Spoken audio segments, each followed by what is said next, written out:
नमस्कार, बहुत बहुत स्वागत है आप सभी का न्यूज़ 21 में और मैं हूं आपके साथ हर्षदा।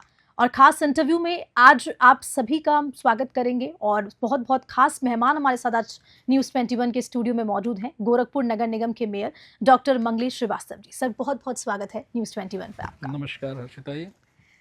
सर, सबसे पहले इस खास मुलाकात और खास इंटरव्यू की शुरुआत में जो प्रयागराज में फिलहाल महाकुंभ समापन हुआ, शुरुआत भी बहुत अच्छी हुई, तमाम लोग, करोड़ों लोग वहाँ पर आए और आस्था की डुबकी लगाई। उसको लेकर एक कमेंट और एक रिएक्शन, किस तरह की व्यवस्था रही, किस तरह से प्रयागराज में चैलेंजेस किस तरह के आए महाकुंभ को हैंडल करने में पूरे? निश्चित तौर से एक महाकुंभ अपने आप में एक बहुत बड़ा पर्व होता है और ख़ास तौर से सनातनियों के लिए एक बहुत बड़ा अवसर होता है जहाँ पर वो इस तीर्थराज प्रयाग में आकर अपनी श्रद्धा अर्पित करते हैं और एक श्रद्धा की डुबकी लगाते हैं। और मैं समझता हूँ कि इस बार लगभग 70 करोड़ लोगों ने ऐसा पवित्र कार्य किया जो अपने आप में एक अनूठा, बहुत इतना विशाल कार्यक्रम आप सोच नहीं सकते। और इसमें न किसी को आपने दावत दी, न किसी को बुलावा भेजा, लेकिन सभी अपने मन से ही जो है वहाँ पर उपस्थित थे। और मैं समझता हूँ कि सब जाति धर्म और इन चीज़ों की तृष्णा से बाहर आकर इन लोगों ने प्रयागराज पे अपना दर्शन किया, त्रिवेणी में डुबकी लगाई। और ऐसे कार्यक्रम में न केवल बल्कि प्रयाग में, बल्कि उसके पहले आप देखेंगे तो काशी में, मथुरा में, अयोध्या में इतनी ज़्यादा भीड़ थी कि जिसका हिसाब नहीं है और उसका आकलन करना मुश्किल हो गया। और एक बार जो है अयोध्या के व्यवस्थापक को भी कहना पड़ा कि भाई स्थानीय लोग अभी ना आए और स्थानीय लोग जब बाहर के लोग चले जाएं तब आएँ। तो ये अपने आप में ये दर्शाता है कि ये कार्यक्रम कितना सफल था और कितना भव्य था, इसमें कहीं कोई संशय नहीं रह जाता। सर, अभी आप जयपुर पधारे हुए हैं RRR कॉन्क्लेव को लेकर, तमाम तरीके की वहाँ पर भी चीज़ें हैं, उस कॉन्फ्रेंस को लेकर थोड़ा बताएं आप। निश्चित तौर से ये एक बहुत अच्छा कॉन्क्लेव चल रहा है हमारा ये। और इसमें ये जो अंतर्राष्ट्रीय जो है सारे कार्यक्रम में जो है हम लोग यहाँ उपस्थित हैं और ख़ास तौर से RRR, reduce, reuse and recycle, इन चीज़ों को महत्व को जो है समझाने के लिए ये कार्यक्रम आयोजित है। और मैं तो समझता हूँ कि भारतीय सभ्यता ऐसी रही है कि जो है पहले चीज़ें अगर थोड़ी, जैसे मान लो आपकी जो है आपके स्लीपर्स या जूते थोड़े बहुत टूट जाते थे तो जो आजकल की हमारी संस्कृति हो गई है कि उसको तुरंत फेंक देते हैं, तो पहले लोग सिलवा के और उसको ठीक करा के पहना करते थे। तो वो सबसे बढ़िया उदाहरण हमारा भारतवर्ष तो हमेशा से ही पक्षधर रहा है। लेकिन कई विदेशों में इस तरह की मानसिकता आई कि वो तुरंत जो है उठा के केवल कौन बनवाने जाए, कौन इन झंझटों को पाले, तो निश्चित तौर से वो अपना तुरंत फेंक दिया जाता था। तो वो एक बहुत बड़ा, आप कहिए कि कचरे का पहाड़, कूड़े का कबाड़ का पहाड़ जो है तैयार हो जाता था। तो इन चीज़ों पे अब पूरा विश्व समझने लगा है कि जो है किस तरह से इसको रीयूज़ करना कितना आवश्यक है। अगर हम रीयूज़ नहीं करेंगे, इन चीज़ों को ठीक नहीं करेंगे, अपनी आदतों को, संस्कारों को बदलेंगे नहीं, तो निश्चित तौर से ये हमारे लिए एक जो संकट बना हुआ है वो और गहराता जाएगा। तो इसलिए इन्हीं चीज़ों पर इस समय चर्चा चल रही है। और मैं बिल्कुल इस बात से सहमत हूँ, क्योंकि जब मैंने महापौर के तौर पर ज्वाइन किया था तो लगभग 2 लाख टन जो है कचरे का पहाड़ हमें मिला था।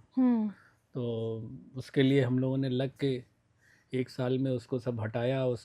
और लगभग आपको बताऊं कि लगभग 34 एकड़ जो है ज़मीन हमें खाली मिली और उस पर हमने जो है प्लांटेशन सैपलिंग्स लगाए और वो अब एक हरित वातावरण में कन्वर्ट हो रहा है। तो वो एक वो, और ये और मैं आपको बताऊं कि जब भौगोलिक दृष्टि से जब आप लखनऊ से गोरखपुर की ओर जाते थे तो एंट्री पॉइंट पे ये मिलता था। और एक गोरखपुर का एक स्वरूप जो आप दुर्गंध का वातावरण मिल जाए अगर आपकी कार खुली हुई हो, तो निश्चित तौर से वो चीज़ें जो है वो हटी और वो उसको हम लोग बेहतर तरीके से एक हरित वातावरण वहाँ पैदा कर रहे हैं और उसको एज ए पिकनिक स्पॉट भी डेवलप करेंगे। तो इन कचरों का प्रबंधन बड़ा आवश्यक है। इसी चीज़ों पे ये खासतौर से ये इस बार चल रहा है। तो एक बहुत अच्छे वातावरण में यहाँ संपन्न हो रहा है, उसके लिए जयपुर को बहुत बधाई। और सर जयपुर आके आपको कैसा लगा? ये भी एक इम्पोर्टेंट सवाल कि हालांकि कॉन्क्लेव अटेंड करने आए, लेकिन किस तरह? नहीं, जयपुर मेरा पहले भी कई बार आना हुआ है, तो मैं समझता हूँ कि जयपुर तो वैसे ही राजस्थान को ही रंगीला राजस्थान कहते हैं, तो अपने आप में जो है, और जयपुर का एक वातावरण जो है पर्यटन की दृष्टि से मैं समझता हूँ कि विश्व भर के लोग आते रहते हैं, तो अपने आप में एक अनूठा शहर है और यहाँ का एक वातावरण भी जो है बहुत अच्छा रहता है। तो मैं समझता हूँ कि इस गुलाबी नगरी जिसको भी आप कहते हैं, तो नाम कैसे आया मैं तो नहीं बता पाऊँगा, वो आप लोग ज़्यादा बेहतर बता पाएंगे, लेकिन इस यहाँ के इस आजकल जो गुलाबी वातावरण माहौल जिसको कहिए आपकी जो है, ऐसे में मौसम भी गुलाबी में, हम लोग यहाँ पे गुलाबी नगरी में हैं, तो निश्चित तौर से गुलाबी नगरी को मैं।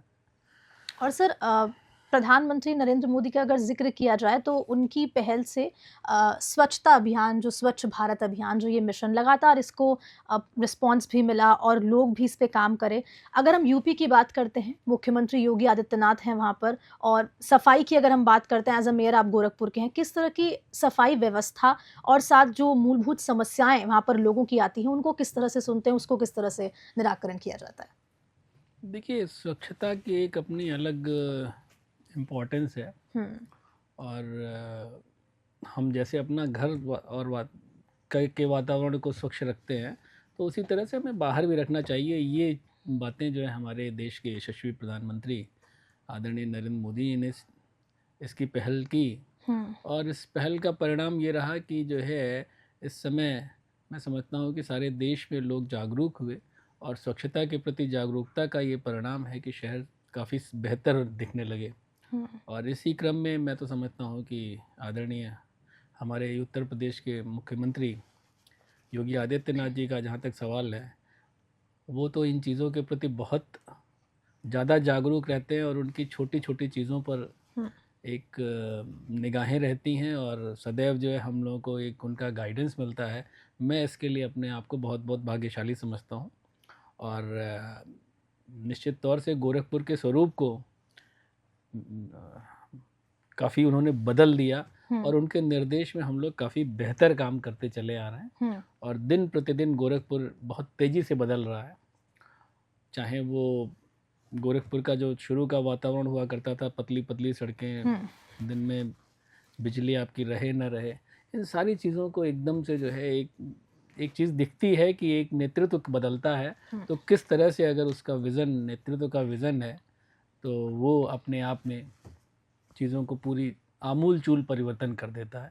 वो चीज़ गोरखपुर में दिखती है। मुख्यमंत्री योगी आदित्यनाथ का जिक्र हुआ है, आप उनके करीबी भी मानते हैं, और उनकी छवि जिस तरह से उत्तर प्रदेश में है और साथ साथ अलग अलग राज्यों में भी हम बात करें, आप भी उनसे मिलते हैं, बातचीत करते हैं, उनके व्यक्तित्व को लेकर कुछ जानना चाहेंगे, किस तरह का उनका व्यक्तित्व है? और एक और मैं सवाल रख दूं, मेरे मन में आया है, मुख्यमंत्री योगी आदित्यनाथ को बुलडोज़र, बाबा बुलडोज़र के नाम से भी जानते हैं। अब इसकी आलोचना भी होती है, लेकिन इसकी पॉजिटिविटी भी नज़र आती है कि हाँ, वो जिस तरह से काम करते हैं, उनकी कार्यप्रणाली है, उसकी तारीफ भी होती है।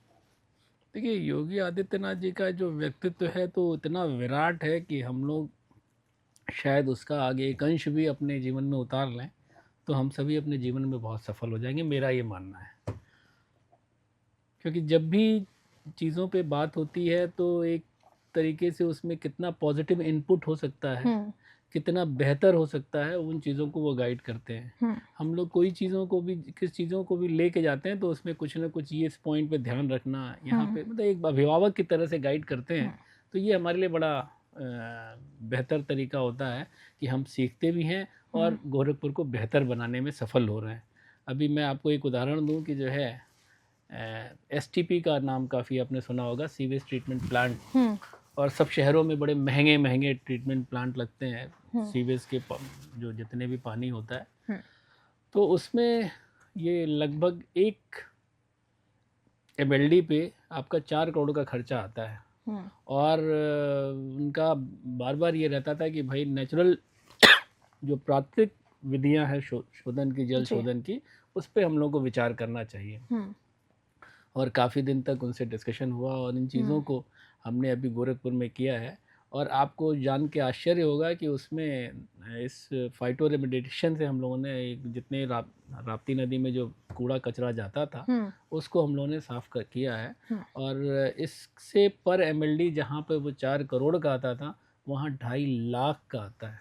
तो आप एक चीज़ें सोच सकते हैं। और हम लोगों ने जब इसको करना शुरू किया तो सारी चीज़ें दिखी और उसका बड़ा पॉजिटिव परिणाम दिखा। और इसको ले जाके जो है आपका जो BOD हमारा 25 के नीचे चाहिए होता है वो हम काफ़ी हद तक पाने में सफल हो चुके हैं। वो और जब प्लांटेशन उसमें और बेहतर हो जाएगा तो शायद और भी कम हो जाए। तो अभी भी हम 22 पे पहुंच चुके हैं। तो ये हमारे लिए अब ये आप खर्चे का आप सोचिए कि जो है कहाँ 4 करोड़ और कहाँ 2.5 लाख, बहुत ज़्यादा डिफरेंस हो जाता है। प्लस मेंटेनेंस, उसमें बिजली चाहिए और सारी चीज़ें चाहिए होती हैं। तो इस तरह से उनके मतलब एक पहलू ये है। इसी तरह से जो है हम लोग बड़े चिंतित थे कि जो है हमारे नगर निगम के जो कर्मचारी थे वो बड़े परेशान रहते थे। यूजुअली CLC का कर्मचारी होता है, उसके लिए कोई बहुत बेनिफिट्स नहीं होते हैं। उसके लिए वो उन्होंने कहा कि भाई इनके लिए कुछ करना चाहिए। तो हम लोगों ने उनका एक ऐसा कर्म फंड बनाया, नगर निगम कर्मचारी कर्म फंड बनाया, जिसमें उनकी अगर अकाल मृत्यु, कोई दुर्घटना हो जाती है या इस तरह की, तो उनको हम सहायता देते हैं। उनको सारी चीज़ों से जो नेशनल स्कीम्स हैं, राष्ट्रीय योजनाएं हैं, उत्तर प्रदेश सरकार की जो योजनाएं, उनसे उनको आच्छादित किया। तो उनसे उनको एक कॉन्फिडेंस आया और उनको भी ये लगता है डिग्निफाइड तरीके से कि भाई ठीक है, हमें नगर निगम के जो गंदे कचरे जब काम करने का है तो हमें ग्लव्स मिल जाते हैं, सब ऐसा होता है कि हमें कोई नुकसान ना हो। तो निश्चित तौर से ये मानवीय पक्ष भी योगी आदित्यनाथ जी का मुझे दिखता है। तो मैं इस मामले में समझता हूँ कि उनका स्वरूप बहुत विराट है। और दूसरा प्रश्न आपने जो किया कि बुलडोजर बाबा के नाम से मशहूर है जी। तो आम जनता अगर आप देखिए तो कभी बहुत वो परेशान रहता है कि साहब हमको न्याय नहीं मिलता है और चीज़ें चलती रहती हैं। लेकिन जब कभी जो है ऐसी चीज़ें आती हैं तो वो उसका त्वरित न्याय जो करने का एक उनकी प्रक्रिया है, मैं समझता हूँ कि जो है काफ़ी आम जनता इससे ज़रूर खुश होगी, मेरा ये मानना है। और हमसे जो लोग मिलते हैं उनसे यही सार्थक चर्चा भी होती है कि ये बड़ा अच्छे इसके परिणाम दिखते हैं। और ये केवल बुलडोजर ऐसा नहीं है कि बस आपने बोला और चल गया। वो सारी चीज़ों को देख के, और अगर आपने अवैध तरीके से बनाया है या इस तरह की चीज़ें हैं या कोई दंड देना है जिसमें आपने वो किया है, तो दंड देने का ये भी प्रावधान है कि भाई आपने अगर आप नियमतः अगर आपने उन चीज़ों को कंस्ट्रक्ट नहीं किया, उसको नियमतः नहीं बनाया, तो निश्चित तौर से वो एक तरीका है। और ये मैं समझता हूँ कि बड़ा प्रभावी तरीका है। और मैं तो भारतवर्ष में कहीं जाता हूँ, और बल्कि भारतवर्ष में ही नहीं, विदेशों में भी मुझे अवसर मिला कि जिन लोगों ने बड़ी तारीफ़ की कि साहब, उनका ये होता है कि साहब एक बार मुझे मिलवा दीजिए, बस मुख्यमंत्री से मिलवा दीजिए।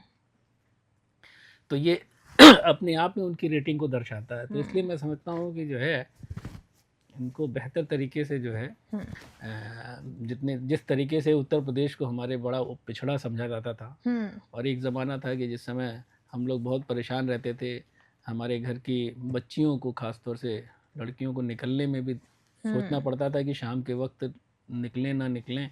तो आज वो हमारा जो एक सेफ़ वातावरण जो बच्चियों के लिए तैयार हुआ, ये अपने आप में बड़ा एक अनूठी चीज़ है।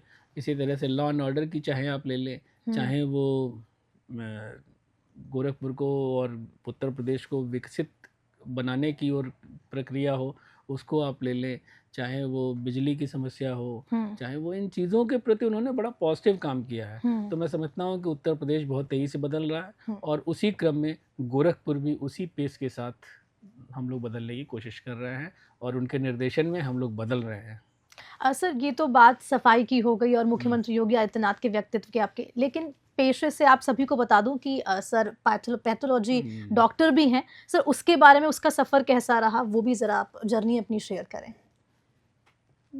मैं तो समझता हूँ कि जो है, चूँकि मैं गोरखपुर का ही रहने वाला था और मैंने कानपुर से अपनी मेडिकल की पढ़ाई की, और पढ़ाई करने के बाद ये मेरे था कि भाई गोरखपुर की ही सेवा करनी है।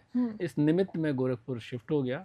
और गोरखपुर में चूँकि उस समय कुछ ऐसा वातावरण था कि जो है बहुत जॉब करने की स्थिति नहीं थी, या आप ये कह लीजिए कि जॉब के लिए कुछ सिलेक्शन उस समय नहीं हो, उस समय ये केस भी समस्या थी कि जो है मैं समझता हूँ कि 87 के बाद जो है सीधे 2003 में जो है गवर्नमेंट की पोस्टें आई मेडिकल की, इसलिए हम लोग बहुत उसमें परेशान रहे। तो हम लोगों ने कहा चलो प्रैक्टिस करते हैं, तो प्रैक्टिस किया। और मैं तो समझता हूँ कि ये ज़्यादा शहर वाले ज़्यादा बेहतर बता पाएंगे। हमने तो अपने नॉर्म्स पे किया, ये ज़रूर है कि अपने नॉर्म्स पे किया और बेस्ट देने की कोशिश की, that much I can say.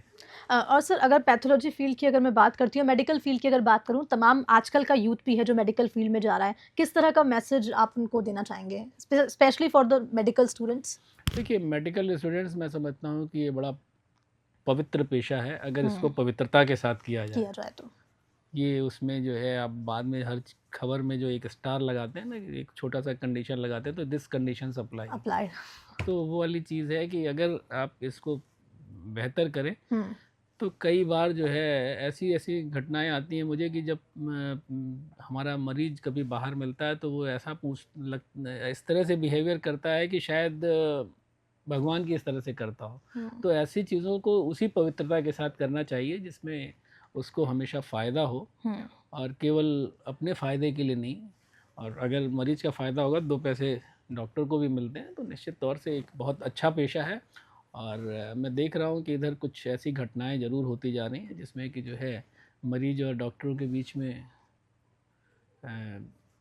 कुछ ऐसा तकरार हो जाता है, वाद विवाद हो जाता है। तो ऐसी चीज़ों की वजह से अब बच्चे थोड़ा घबराने भी लगे। मैंने देखा कई बच्चों ने ये एक कंप्लेंट की कि साहब इसमें नहीं, हमको बड़ा कूल ब्रांच चाहिए, हमको ये। तो ये मैं समझता हूँ कि ये चीज़ थोड़ी सी जनता को भी समझना चाहिए, और बेहतर अगर हो कि जो है इसका एक अच्छा एक वातावरण तैयार हो। जो पहले लोग कहते थे कि धरती के भगवान, तो वो अगर वो स्वरूप रहता है तो निश्चित तौर से एक और अच्छा वातावरण तैयार होगा, और अब बच्चे भी जो है अच्छा, जो डॉक्टर भी अच्छा करने की स्थिति में होगा। मेरा मानना ये है। सर बहुत बहुत शुक्रिया न्यूज़ 21 से इतनी खूबसूरत तरीके से बातचीत करने के लिए, इस खास मुलाकात के लिए। और उम्मीद करता है न्यूज़ 21, और मैं भी उम्मीद करती हूँ कि आपकी जो भी योजनाएं हैं आगे की, गोरखपुर को लेकर, उत्तर प्रदेश को लेकर, मुख्यमंत्री योगी आदित्यनाथ की, वो ज़मीन पर उतरेंगी और गोरखपुर का विकास भी तेजी से होगा। फिलहाल खास इंटरव्यू में आज के लिए बस इतना ही। नमस्कार। बहुत बहुत धन्यवाद। नमस्कार।